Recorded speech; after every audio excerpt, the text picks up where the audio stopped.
Olá, nós somos do Centro de Estudos Fênix. Para quem não me conhece, eu sou a Alê, Marcelo aqui do lado, a Dani, a gente faz parte do Mesa Redonda e hoje a gente tem uma convidada muito especial, que é a Luciana. Ela é terapeuta e hoje ela vai trazer umas coisas que nós vamos estar interagindo e conversando aqui sobre os narcisistas, e nós vamos fazer o link com a nossa outra mesa redonda, que a gente falou dos híbridos, e a gente viu muita semelhança deles com os reptilianos. Então aqui a gente vai estar trocando uma ideia, interagindo e mostrando essa maneira de pensar, interagindo essa raça, né, com o que a gente tinha como humano, esses seres narcisistas. Então, vamos primeiro saber um pouquinho, falar oi com a Luciana e saber um pouquinho quem são os narcisistas. Oi, boa tarde, Alê, Dani, Marcela, muito obrigada pela oportunidade de eu poder participar, de eu poder trazer um pouco mais sobre esse assunto, né, acerca do transtorno de personalidade narcisista.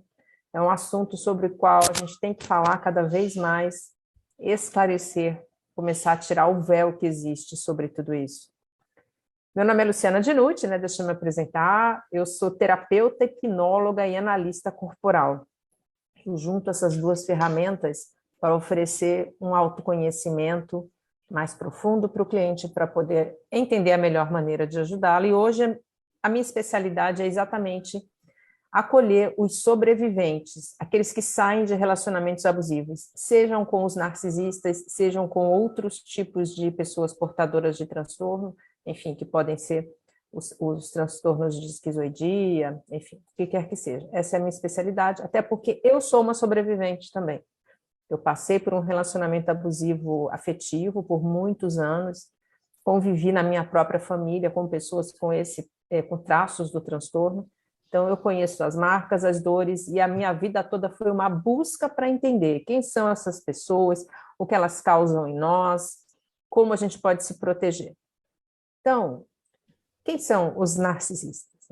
Eles são os portadores desse transtorno. O transtorno narcisista, ele está incluído no que a gente fala que é o cluster B, o quadro B, que consta no DSM-5, que é um manual de diagnóstico psiquiátrico. Nesse quadro B, a gente vai encontrar personalidade histriônica, borderline, narcisismo e psicopatia. São 4.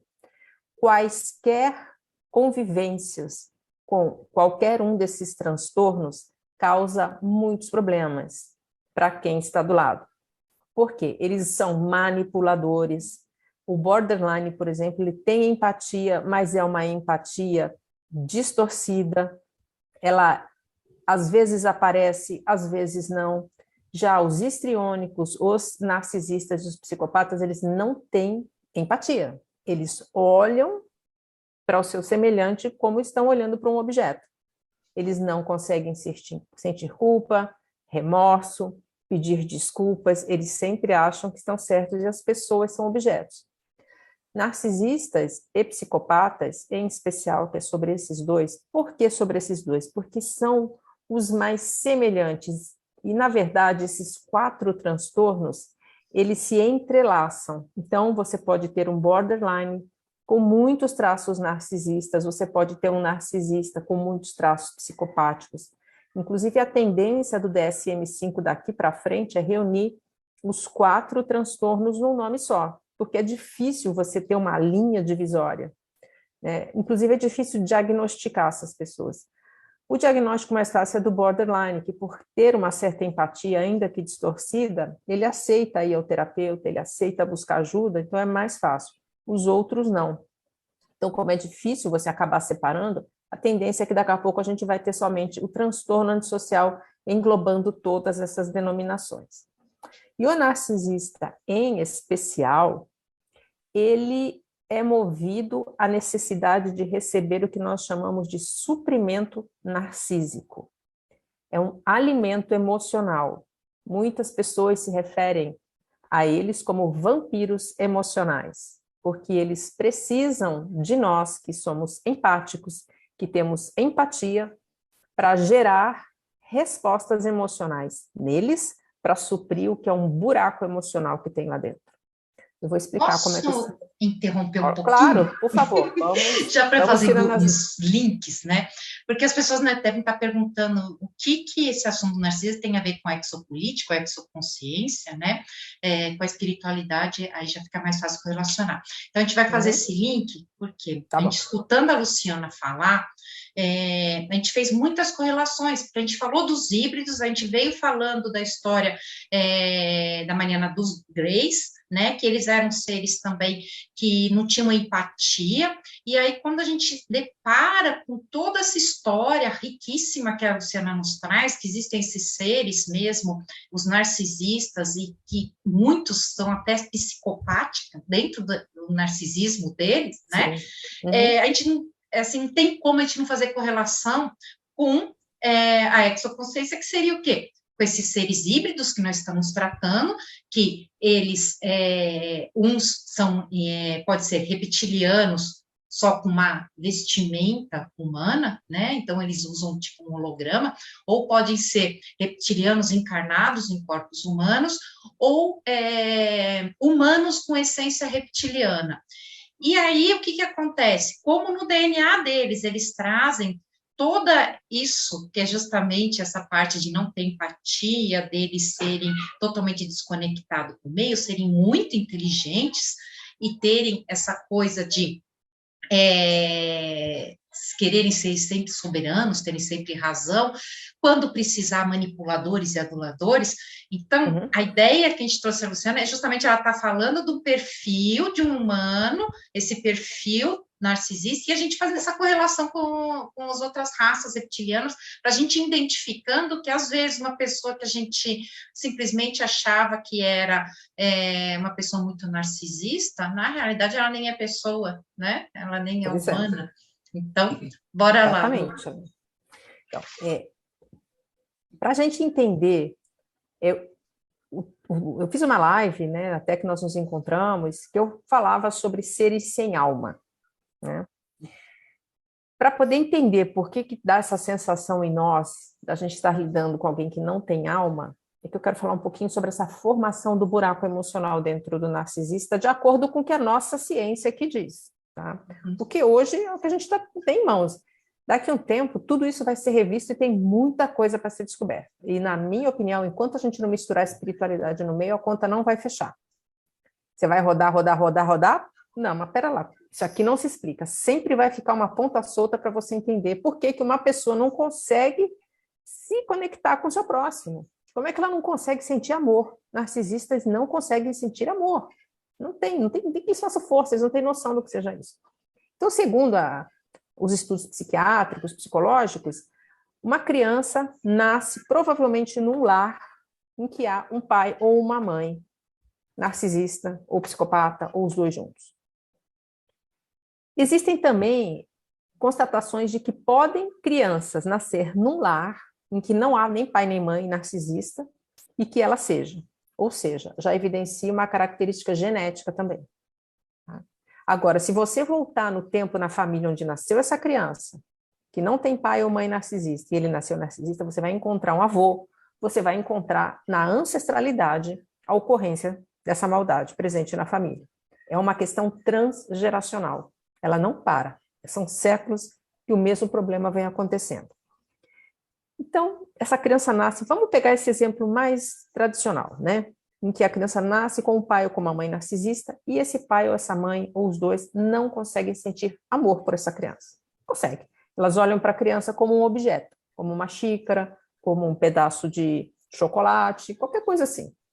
Aí, essa criança, por um truque da nossa mente, da nossa psique, ela não consegue achar os pais ruins.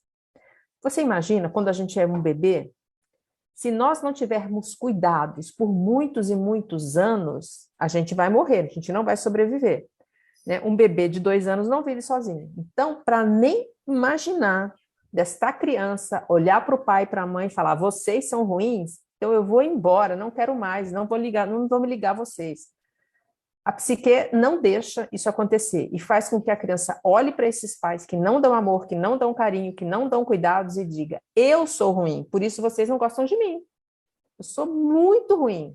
E é uma dor enorme, tão grande, que esta criança tem duas possibilidades. A primeira é ela, para não sentir mais essa baixíssima autoestima, essa sensação dela ser um lixo, porque ela olha e fala, todas as crianças têm amor, eu não, eu sou um lixo, sou a última coisa do mundo. Ela rompe com a própria personalidade, ela abafa toda a capacidade de sentir amor, alegria, emoções positivas. E aí surge uma falsa personalidade grandiosa, que é o narcisista. A outra possibilidade é, mediante essa dor toda, essa criança fala assim, eu sou muito ruim, mas eu vou ser tão melhor que os meus pais vão me amar. Então vai ser uma criança que quando crescer vai tender a ser o salvador, a salvadora, vai querer cuidar de todos, ajudar todo mundo, buscar ver sempre o melhor de todo mundo. É o perfil do codependente. Ambos surgem do mesmo tipo de lar. Então aqui no caso da opção pelo narcisismo, que a gente não sabe por quê, dentro de uma mesma família, filhos que passam pelos mesmos tipos de maus tratos, que não têm amor, um opta pelo caminho da maldade, o outro não. O outro se torna extremamente bondoso, quer salvar, quer ajudar. Não tem uma explicação. Este que foi para o caminho do narcisismo rompeu com a própria personalidade, criou uma personalidade falsa. Só que ela é inexistente. Essa personalidade vai se formar ao longo do tempo, conforme essa criança for convivendo com pessoas empáticas. Então, ele olha para uma pessoa e vê o empático, que esse empático costuma abraçar as pessoas que gosta quando encontra. Então, ele guarda dentro do repertório dele. Para eu ser aceito nesse mundo, para as pessoas acharem que eu sou normal e nunca mais falarem que eu sou uma porcaria, eu preciso abraçar. Então, ele incorpora, mas ele não tem vontade de abraçar, ele não tem essa conexão. Então, ele vai convivendo ao longo do tempo com uma série de pessoas e vai aprendendo a fazer essa personalidade. O que eles são? Robôs. Eles funcionam como robôs. E eles transmitem isso através do olhar. O olhar do transtornado antissocial, ele é vazio. Você olha e parece que não tem nada ali. Não que não tenha o globo ocular, não é, mas a sensação é de que não tem ninguém. É um olhar fundo. Uma sensação de frieza, sem emoção nenhuma. Então, quando a gente começa a ter essa percepção de que são robôs, a gente começa a pensar, robôs biológicos, talvez? E quem conviveu com eles sabe da sensação estranha que tem o tempo todo. É de como se você tivesse alguém ali que não é igual a você. Eles não conseguem, a gente consegue se conectar profundamente com eles. Mas, como nós não somos ensinados que esse tipo de pessoa existe, a tendência de nós empáticos é falar assim, não, tadinho, ele sofreu muito na infância, então por isso que ele é frio, assim. E o empático, normalmente o empático que se relaciona com o narcisista é exatamente o codependente, que os dois vêm do mesmo lar de origem. Então, são duas faces de uma mesma moeda. Então, aquele codependente fica sempre buscando encontrar uma explicação. Não, tadinho, ele tem problemas, mas as pessoas são pessoas que não conseguem se conectar emocionalmente. E são robôs biológicos. Luciana, na minha opinião... Oi, pois não. Fazendo um gancho aí. Só um aviso, a Luciana tem hora que está ficando meio esverdeada, meio amarelinha, mas a câmera dela, ela não é uma reptiliana, luz, viu? Não sou reptiliana, gente. É porque a luz, que eu estou usando luz natural. Eu até falei com o Marcelo e com a Alê, teve uma obra aqui perto da minha casa, então tá uma poeira tão grande aqui, é o lugar onde eu vou ter menos poeira. E o que acontece? Essa poeira está me fazendo espirrar muito, então aqui eu não... Tem até um lencinho aqui se precisar, mas eu vou estar espirrando menos, peço desculpas. Não sou reptiliana, tá, gente? Não vai nem narcisista, né? Não sou. Conheço muitos, mas não sou. Pegando, então, voltando aqui ao tema, né? A gente dá uma aula chamada Origem, onde a gente fala aí que os humanos aqui da Terra, né, chegou a um determinado período que a gente passou por uma manipulação genética, não só uma, várias, mas a mais recente seria que deu origem ao Homo sapiens sapiens, seria a partir de seres que vieram dessa linhagem reptiliana. Tanto é que a própria psicologia fala que o nosso cérebro é reptiliano, ou parte do nosso cérebro, né? Talvez isso... Dividido em 3 partes, né? Sim, o reptiliano, o límbico e o neocórtex. Então, uma parte do nosso cérebro é reptiliana. Talvez esse nome advenha dessa origem, né? Aí, pegando tudo isso que você está falando, a gente pode começar a fazer algumas amarrações. Por exemplo, a raça reptiliana, até onde a gente conhece, ela é fria, calculista, e é uma raça como um reptiliano que coloca ovos, né? Então, eles têm muito filhos.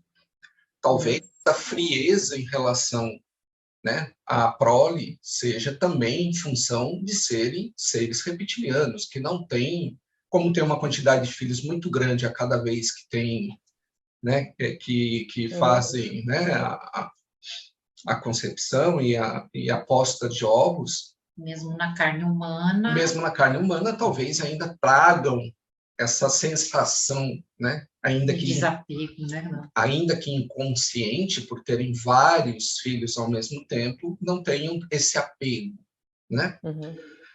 Por outro lado, né, esse seria a versão mais assim para a linha narcisista. Do outro lado, pegando o sobrevivente, né, que é aquela figura que sofre as consequências né, do ser narcisista,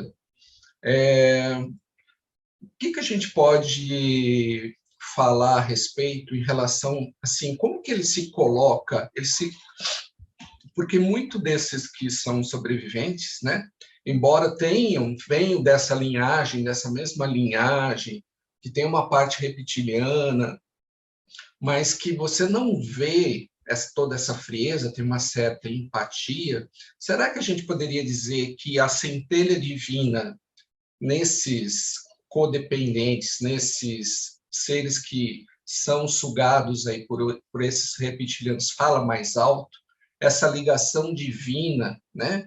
Esse eu interior desses codependentes, é uma forma de mostrar, ou deles estarem naquela família que eles necessitam, esses narcisistas, necessitam olhar para si mesmos e tentar fazer esse link espiritual?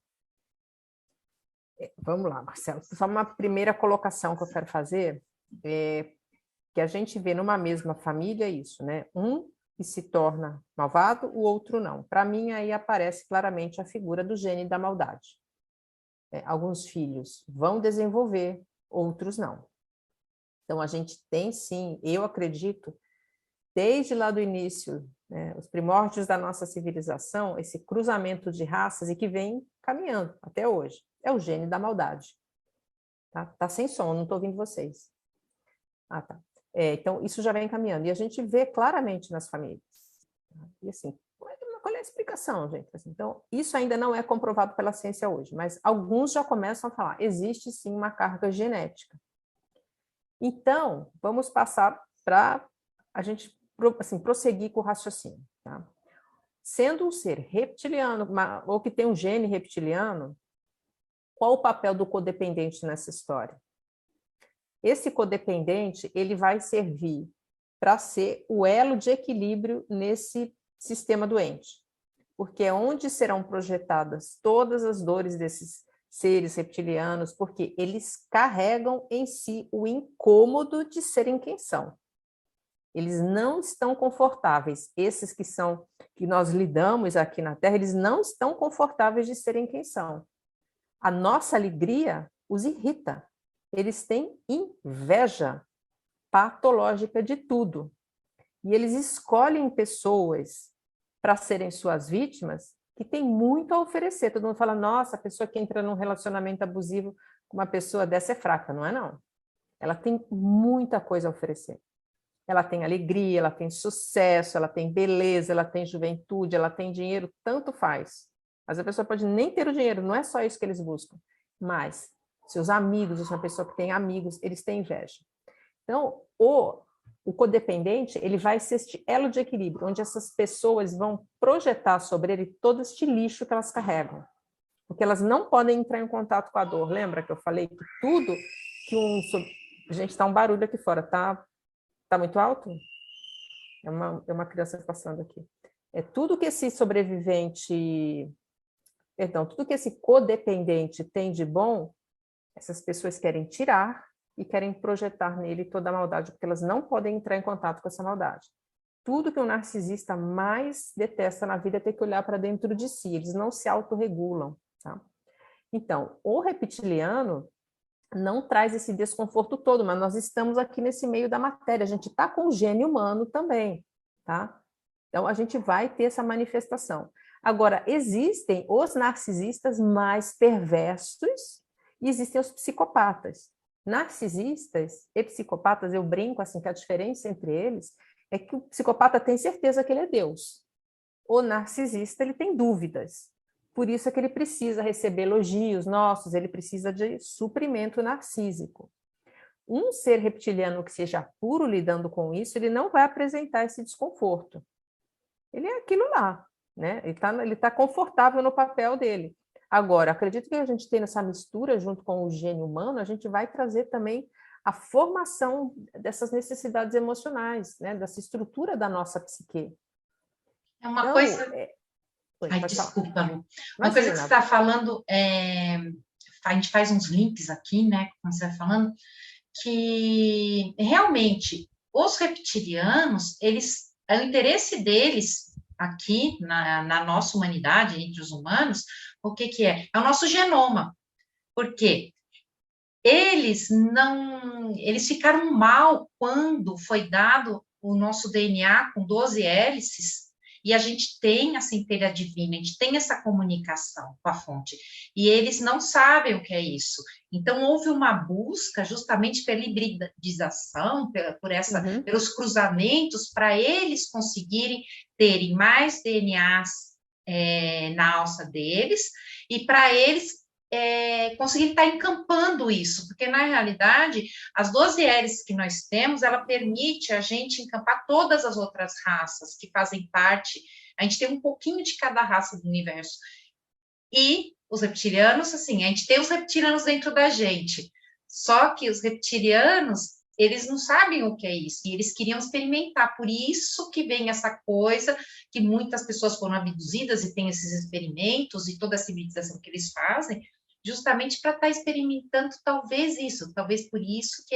eles procuram esse equilíbrio e até saber o que é, só que daquele lado que de um lado eles estão atacando, né, a pessoa porque ela é diferente, mas eles sabem que aquilo dá poder para aquela pessoa, então que seriam nós os humanos. Então, como nós temos teoricamente, se a gente ativar as 12 hélices do DNA e a gente conseguir fazer o nosso processo ascensional, nós seremos uma raça muito mais evoluída que os reptilianos, porque nós temos portais dentro do nosso ser que fazem com que a gente consiga estar se ligando à nossa multidimensionalidade, que não é o caso da raça reptiliana, né? Fala, Dan. Então, fazendo o link, por exemplo, também, né, que inclusive a gente achou o máximo quando a gente escutou você a primeira vez, que era justamente fazer essa linkagem, né, do quão perverso chega com certas agendas, né? Então, assim, as pessoas não conseguem conceber, porque geralmente nós temos compaixão, por mais que a gente faça coisas erradas, a maioria não consegue conceber essas questões que a gente vive falando das agendas, e o quão pesado e não consegue entender isso. Só que sabendo que existe em né, nossa convivência, esses psicopatas que a gente vê, pais que matam crianças, filhos, essas coisas aí que a gente vê que é bem isso, né? Aquela psicopatia, aquelas coisas. Os abusos que acontecem, né, tudo, e daí a gente faz essa linkagem de ver, e a ideia é mostrar para as pessoas, existe muita maldade, né, principalmente o que acontece, como a gente estuda muito e traz muito essas coisas das agendas, de todo o processo, né, da Matrix daqui, né, esse controle que existe, eles procuram justamente esses que a gente pode ser híbridos, alguns e tal, ou esses psicopatas narcisistas, para compor, né, toda a armação que eles fazem. Isso através de estudos que a gente faz, depoimentos, por exemplo, tem aquela questão de dizem, né, de acordo com estudos, depoimentos e até mesmo oficiais que vêm delatar as coisas e tudo, que realmente, né, por exemplo, a família real, eles fazem como eles se interagem entre eles, assim, linhagem, né? Eles usam de linhagens, eles não misturam as linhagens, então, assim, principalmente as realezas, né? Então, aí a gente faz esse link realmente, né, com a questão dos reptilianos aí, né? Por que que eles fazem isso? E como que é o comando aqui da Terra? É uma coisa boa? E outra coisa que também me vem é isso que eles trazem, que o ser humano é o vírus do planeta, que o ser humano é que traz né, problema para o planeta, sendo que eu acredito que isso faz parte também, porque o narcisista ele faz isso com o codependente, com as pessoas que têm luz. Eles tentam baixar a luz deles. E as agendas fazem isso com o ser humano. O ser humano é isso, é pecador. Até as religiões, né, colocam isso. Nós somos pecadores, a gente veio aqui para sofrer, a gente tem que pagar tudo.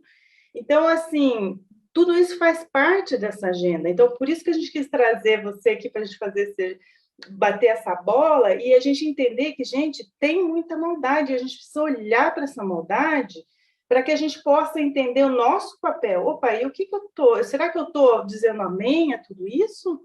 Ou será que eu vou me empoderar como, né, me empoderar, ajudar as pessoas a se empoderar, fazer a cura dela, entender o processo e fazer melhor, né? Então, o nosso objetivo é esse aqui, né? Inclusive, Dani, em relação a essa questão das agendas, né, e de como esses seres agem, o procedimento, os narcisistas têm dentro de si um manual de funcionamento instalado. Eles não precisam estudar, se preparar para aprender a fazer maldade. Isso é natural. Eles sabem, eles têm uma percepção de predador. Eles olham para a pessoa, eles sabem o melhor ponto para tocar, para fazer ela se sentir mal. Eles percebem quem é o codependente. É uma percepção que não é humana, né? Quem conviveu com eles tem claramente essa sensação. Tá? Então, é algo além do normal. Então, esse manual de funcionamento está instalado neles. Como é que é isso, gente? Tem criança de 3, 4, 5 anos que é má, que é cruel, que é perversa. Às vezes, um narcisista não é uma pessoa culta, estudada, nunca ouviu falar de um mestre de psicologia, e ele dá show nisso. O narcisista sabe como instalar uma programação mental na vítima de forma brilhante, sem erro. Impressionante isso. Como é que pode? Então, isso já traz para mim mais uma evidência de que não é um ser humano como nós, não é possível. Ele opta pelo mal, ele tem um mal instalado dentro dele, ele age de uma maneira super eficaz, sempre se dá bem no final. Eu estava comentando aqui, eu ouvi um vídeo, né, de uma moça que é sobrevivente, ela falando da sensação de impotência de um sobrevivente de relacionamento com o narcisista, porque eles sempre se dão bem no final. Eles continuam sempre caminhando com outras vítimas mais para frente e mantendo o seu patrimônio e costumam estar muito bem de saúde, inclusive, né? Mães narcisistas duram muito tempo, elas têm muita saúde. Eu ouvi uma terapeuta falar outro dia que isso acontece porque elas não têm nóia na cabeça, né? Que o que faz a gente adoecer, essas pirações que a gente carrega, né? Culpa, tristeza, remorso, meu Deus, eles não têm isso não, para eles está tudo bem. A doença então, começa no mental mesmo, né? Exatamente, Ali, é isso. E aí, o sobrevivente fica falando, quer dizer que eu me ferrei, eu perdi meu patrimônio, eu estou aqui doente, eu estou com a minha vida emocional destroçada e eu vejo este ser completamente impune. E as pessoas gostam dele. O que é isso, gente? A conta não fecha, quer dizer, você vai só pela ciência, não vamos chegar a uma resposta com todas as pontas amarradas. Então, o que a Dani fala da agenda é isso, eles já tem um mecanismo implantado para fazer isto rodar no nível micro. Tá? Exatamente, quem convive com eles é sempre a porcaria, é sempre o culpado, é sempre o lixo. E o objetivo deles, isso eu digo em relação ao que eu vivi, tá? Como sobrevivente, é fazer com que a gente perca a nossa fé. Fé em Deus, fé num ser superior, dê o nome que você quiser. E fazer você perder a sua vontade de viver. Como é que isso vai acontecendo? Porque eles são pessoas infelizes, porque você não tem amor, não tem alegria, não tem nenhuma emoção positiva, certo? Aí o que acontece? O que sobra para sentir? Gente, entrou um barulho de fundo, tá muito alto? Vocês querem que eu feche a janela? Não, tá tudo bem? Desculpa, é que tem essa obra aqui do lado e tá essa confusão, me perdoe, que veio para cá hoje. E aí, eles são pessoas tóxicas negativas. Eles sentem vazio, angústia, tristeza o tempo todo. E aí eles veem aquele codependente do lado, sorrindo, contente. Isso irrita esses narcisistas. Aí eles vão querer levar esse codependente a sentir a mesma coisa que eles. Então, eles vão olhar aquele codependente feliz e vão começar a desvalorizar, vão começar a falar coisas ruins, para que ele vá ao mesmo degrau emocional. Isso equivale a você tirar uma pessoa de uma frequência maior, mais elevada, e jogar na inferior. Então, imagina você passar por isso anos seguidos. Você vai sair de lá na mesma frequência que esse narcisista. Legal você falar. Ai, desculpa, Lu.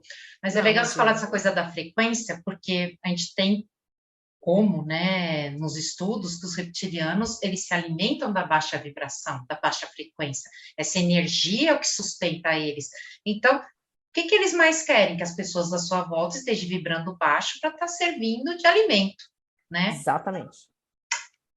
E aí você sai no mesmo estado vibratório de frequência deles. E eles estão realizados. Porque eles sabem que para você sair desse buraco onde eles te enfiaram é muito complicado. Por quê? Porque nós temos uma formatação cerebral nos limitando, né? Demora para a sua plasticidade neural permitir que você volte a sorrir, que você volte a sentir confiança em si. Você tem um mecanismo de vício nos seus próprios hormônios rodando. A gente sai de um relacionamento abusivo com um vício tão perverso quanto um vício em álcool ou em droga. É a mesma coisa. Quando você deixa aquela pessoa abusadora, você entra em síndrome de abstinência. Vem um pensamento obsessivo, você começa a achar que aquela pessoa não é tão ruim, você quer falar com ela, você sabe que ela é ruim, mas você quer voltar. Você quer entrar em contato, aí dá tremedeira, sudorese, taquicardia, insônia, ansiedade. Então, imagina, a gente sai e começa a sentir isso, fala, meu Deus, o que está acontecendo comigo? Esse é o resultado dessa destruição e, principalmente, dessa frequência em que eles nos enfiaram. Eu vivi isso, que eu lembro dessa sorte que eu tinha no meu trabalho, da sorte que eu tinha nos meus estudos, que sumiu, e eu não entendia. As coisas nunca mais deram certo para mim como davam antes. As portas se abriam para mim. Isso acabou. E olha, eu fui em busca de tudo que era explicação. Desde psicólogo até centro espírita. Nada fez isso resolver. Agora eu entendo. Conforme eu fui convivendo com esse narcisista dentro dessa teia de manipulação, eu fui caindo para o mesmo nível onde ele estava. Eu acho que esse é o objetivo desses seres. Levar a gente para esse lugar. E levar pedaços nossos. Que essa foi uma outra sensação que eu senti e que eu recebo muitas informações sobre isso em atendimentos. Alguma coisa tem um vazio dentro de mim. Eu não sou mais quem eu era, eu não sei mais quem eu sou. Existe o esfacelamento da personalidade do nível psicológico, sim, isso é um processo que eles fazem, mas vai além, porque muitas vezes só o processo da recuperação terapêutica não é suficiente para essa pessoa se reconstruir. Ela precisa de uma ajuda espiritual, ela precisa de uma ajuda energética. Então, eu relato, né, acerca dessa pessoa com quem eu convivi, que eu vi a minha prosperidade indo para ele. Tudo aquilo que eu tinha, ele começou a ter, e ele não tinha, por tantos e tantos anos na vida, alcançado as coisas de uma maneira tão fácil, tão eficaz. E eu fui caindo, falei, meu Deus, o que é isso? E a gente ouve muitos relatos assim. Não precisa ser só na prosperidade financeira, pode ser na sua saúde. Sugadores energéticos, né? Exatamente. E aí, para reconstruir, primeiro que você tem que ter consciência de tudo isso. Esse é o ponto mais delicado, porque essa agenda que a Dani falou quer tudo, menos que a gente esteja aqui falando sobre essas coisas. E por séculos, isto não foi nem sequer entendido.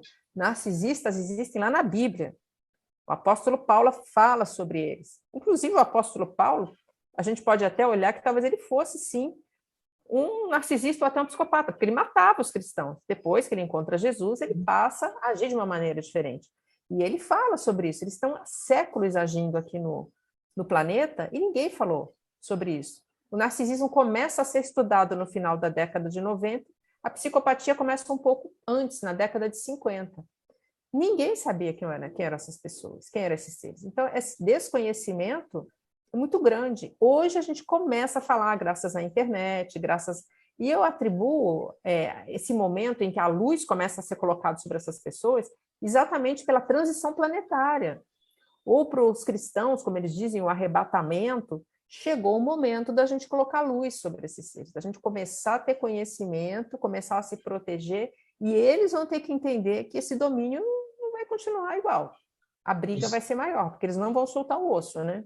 Luciana, normalmente a gente identifica o narcisista ou aquilo que o narcisista trouxe de consequências depois que a gente já está afetado por eles, né?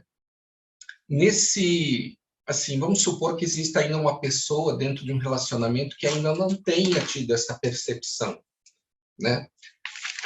O que a gente já pode dar como alerta para essas pessoas, né, em seus relacionamentos? Porque a gente está vendo que na transição planetária a gente ouve muito falar assim, aqueles relacionamentos que não eram para dar certo vão começar a se dissolver agora, né? A gente vai começar a sair de relacionamentos tóxicos e vamos começar a ter os relacionamentos que efetivamente vão fazer com que a gente cresça, tanto como pessoa, como em relacionamento, né? Indo a dois. Então, aquelas pessoas que ainda têm essa dificuldade de percepção, que não se deram conta que fazem parte de um relacionamento tóxico, mas que já estão entrando em depressão, que já estão com síndrome do pânico, que estão com ansiedade generalizada, né? Já é um alerta, né? O que mais essas pessoas podem começar a identificar no relacionamento tóxico para que elas possam efetivamente tomar uma decisão de falar assim, olha, a partir de agora eu não sou mais um codependente, eu tenho que construir o meu caminho por mim mesmo, preciso ter a minha liberdade e vou buscar algum terapeuta que me ajude nessa questão. Uhum. Primeiro esclarecimento, a gente não deixa de ser codependente, porque a dependência emocional é um transtorno também. A codependência ela é uma variação, que a gente tem mais a tendência do servir, a busca de ser o salvador. Então a gente vence tendo autoconhecimento, sabendo quem a gente é, porque a gente aí não vai ficar à mercê desse transtorno, que quando a gente encontra alguém, porque nós temos vício em pessoas, né, formado lá no nosso lar de infância. Então, quando a gente encontra isso e sente a dor, sente a motivação de entrar naquele caminho de buscar validação, a gente fala, pode parar, não, eu em primeiro lugar, meus planos, eu sei que eu sou assim. É a mesma coisa de um viciado em álcool ou em droga, a gente não vai jogar essa pessoa que se recuperou do vício para uma festa cheia de cocaína ou cheia de álcool à vontade, a menos que ela esteja bastante consciente, mas ela sabe que se ela botar a primeira gota de álcool na boca, o problema pode aparecer de novo. Então, eu sou codependente também, a gente tem que ter essa consciência de que quem vai nos ajudar somos nós mesmos através do conhecimento do transtorno.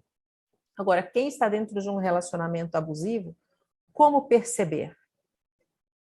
É um relacionamento onde não há busca de solução, de resolução. Não há. Existe sempre desarmonia, caos, confusão. Transtornados antissociais não querem resolução, não querem solução. Então, há briga, há uma discordância entre o casal e aquilo, os dois não sentem e falam, como é que a gente vai poder melhorar isso? É bom para nós? Não. Quando vem o antissocial buscando alguma coisa, ele já vem atacando, ele já vem gritando, ele já impõe por medo. Então, não há busca de solução. Por isso é que são as famílias disfuncionais que a gente diz, né? Não querem colocar o funcionamento saudável, não. Por quê? Pessoas antissociais precisam ter confusão, bagunça, desarmonia, porque isso é adrenalina para essas pessoas. Elas não entram em contato com o vazio que tem dentro delas. Então, não adianta, jamais terá paz dentro dessa história. É um relacionamento onde você escuta, por exemplo, cala a boca, tudo que você fala é horrível. Você existe dentro desse relacionamento? Existe o seu papel claro e considerado, respeitado, seja você como marido, seja como esposa? Claro, pode haver uma discussão entre os dois. Agora, você é respeitado na sua individualidade, na sua existência, ou você sempre é desconsiderado Você vive buscando uma maneira de agradar essa pessoa para ela não explodir em gritos, em reclamações, em humilhações. Isso são sinais claros de um relacionamento abusivo. E existe o abuso psicológico e o abuso físico. Quando chega no físico, aí é claro de a gente enxergar, né? São surras, são tapas, são socos, é muito claro. Agora, no aspecto psicológico, observe tudo isso. E se você é uma pessoa que tem bordas emocionais, se alguém começa a vir te humilhando, a vir te exigindo que você não tem vontade de entregar emocionalmente, se você consegue dizer, não, não quero, não vou. Porque se você não tem bordas emocionais para botar o limite no outro, esse relacionamento abusivo vai prosperar. Então, veja em relação a si mesmo. Como o Marcelo descreveu, você está com uma síndrome do pânico, uma depressão. Você notou que ao longo do tempo houveram essas invasões ao seu mundo íntimo, nessa falta de respeito a quem você é, e você não conseguiu dizer chega. E uma coisa que a gente tem que entender é que um relacionamento tóxico, ele é um vício.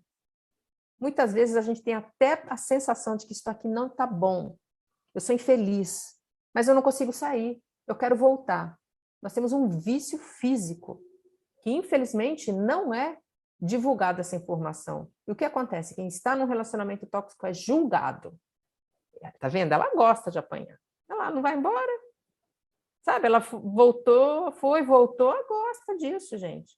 Então, a gente tem que ter isso em mente. Você nota esse comportamento em você mesmo? Que você está com uma pessoa negativa, uma pessoa destrutiva, e ainda assim, você tem vontade de ficar? Você acha que é melhor ficar do que ficar sozinho? Essa é uma outra sensação muito comum ao dependente emocional. Pelo menos eu tenho alguém, não estou sozinho. Dá uma olhada no seu lar de infância. Como foi a sua criação em casa? Seus pais já praticavam entre si abusos emocionais?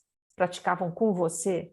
Porque se isso aconteceu, todas essas situações ruins vividas na infância são gravadas no seu subconsciente e é para onde ele vai te levar quando você crescer na sua vida adulta. Você não vai para nenhum lugar, nem para situação nenhuma, porque o seu subconsciente não tenha gravado algo semelhante. Então, no lar de origem existem respostas também. É uma criança interior ferida, né?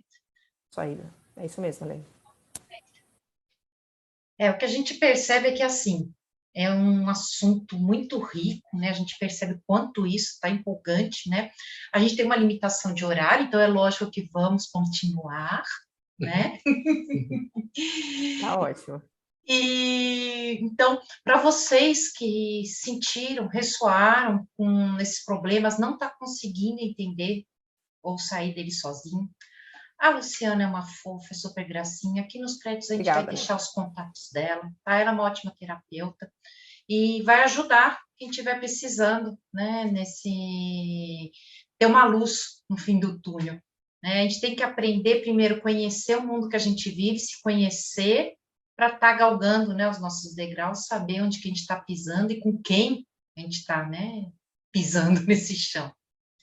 É por isso que a Fênix também traz, né, nos seus cursos internos, essa questão do autoconhecimento, da elevação vibracional, justamente para a gente estar tentando não só sair dessa questão do narcisistas, mas estar conhecendo esse universo que está em torno de nós, né?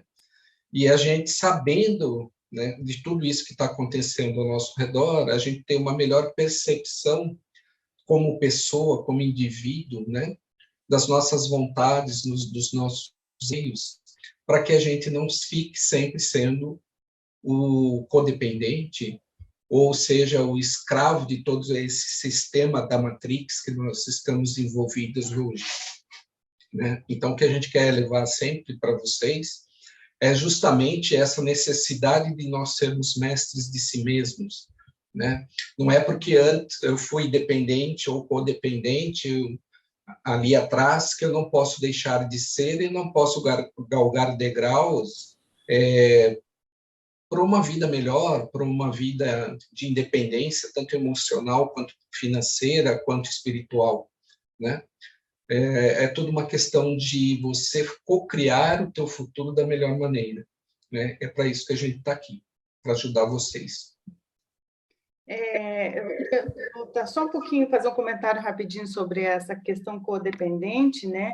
Que justamente a gente está, todo mundo nesse processo, né? Todos nós estamos nesse processo de deixar das crenças antigas, quebrar os paradigmas, sair da caixinha, né? Inclusive essa questão de que tem muita gente, por o codependente ter essa empatia e ter essa ligação, né, codependente também, mas pensar no outro também, de, poxa vida, não é tão mal assim, não é tão ruim assim, eu quero ajudar. Tem muito disso no codependente, de sentir um amor incondicional mesmo assim, apanha, e daí, na hora sim, mas depois, não foi tão ruim assim, né? E aquela história de que é meu karma, que embutiram na nossa, né, na crença. É meu karma, senão eu vou voltar, então é melhor eu morrer com ele aqui, porque daí, entendeu? Ou com ela, né? Porque é justamente essas crenças, a gente está trazendo toda essa nova situação, novos estudos e tudo mais, para que a gente saia das crenças antigas, né? E veja que a gente não precisa ficar passar por isso, mesmo porque se a pessoa realmente for psicopata e narcisista, não tem muito o que fazer nesse momento agora de transição. Talvez um dia lá no outro orbe, sei lá, mas aqui nesse momento a gente não tem muito o que fazer com essas pessoas, a gente está nesse período de transição mesmo, né? Então aqui, eu estou deixando de atingir meu potencial, de me empoderar, de atingir minha maestria, de frequenciar maior por uma pessoa que não vale a pena, e daí eu vou poder estar ajudando muito mais gente frequenciando do que passando por essa situação achando que eu vou salvar aquela pessoa. Tem muitos que pensam isso, e daí fica preso nessa frequência e nessa situação toda, né? Então, é interessante, a gente sempre pede, a gente sempre traz isso, né? De estar lembrando das crenças que a gente carrega, né? E das dores que a gente carrega e tudo mais. É isso mesmo, Dani. Só uma coisa que você falou do karma, né? Eu já escutei muito isso assim, é sua missão. Você tem que cuidar. Sua missão. Imagina, né? Missão que vai me matar, gente. Não existe missão assim, né? Você não sai do lugar, né? Exatamente. A gente não evolui. É isso mesmo. Bom, gente, então, agradecer assim profundamente o tempinho. Vamos estar gravando, gente. A gente já vai pegar e estar gravando o próximo, tá? A Lu não vai embora. Ela nem vai levantar da cadeira. Tá bom? Levantar da cadeira. Um beijo para vocês. Gente. Obrigada. Gratidão. Tchau, Obrigada, gente. até a próxima. Tchau, tchau. Gratidão.